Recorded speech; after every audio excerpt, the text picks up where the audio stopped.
ప్రకాశం జిల్లా దర్శిలో ఎన్టీఆర్ 30వ వర్ధంతి కార్యక్రమం నిర్వహించారు. స్థానిక క్లాక్ టవర్ దగ్గర TDP in charge doctor Gottipati Lakshmi, NTR మాజీ ఎమ్మెల్యే నారపుశెట్టి శ్రీరాములు విగ్రహాలకు ఘనంగా నివాళులర్పించారు. ఈ కార్యక్రమంలో టీడీపీ యువ నాయకుడు డాక్టర్ కడియాల లలిత్ సాగర్, మాజీ ఎమ్మెల్యే నారపుశెట్టి పాపారావు పాల్గొన్నారు. ఆ తరువాత పీఎన్జీ కాంప్లెక్స్ లో ఏర్పాటు చేసిన అన్నదాన కార్యక్రమాన్ని ప్రారంభించారు. ఈ కార్యక్రమంలో టీడీపీ నాయకులు, కూటమి శ్రేణులు పెద్ద సంఖ్యలో పాల్గొన్నారు.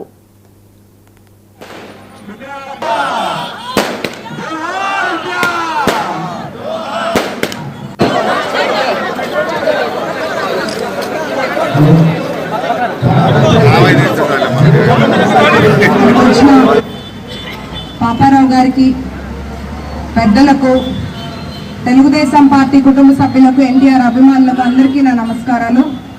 ఈరోజు ఘనంగా మనం ఎన్టీఆర్ గారి 30వ వర్ధంతి సందర్భంగా ఇక్కడ నివాళులు అర్పిస్తున్నాము. నందమూరి తారక రామారావు గారు మన ఆంధ్రుల ఆరాధ్య దైవం. తెలుగువారి ఆత్మగౌరవం కాపాడటానికి పార్టీని స్థాపించారు. సమాజమే దేవాలయం, ప్రజలే దేవుళ్ళు అనే నినాదంతో రాజకీయాల్లోకి వచ్చారు.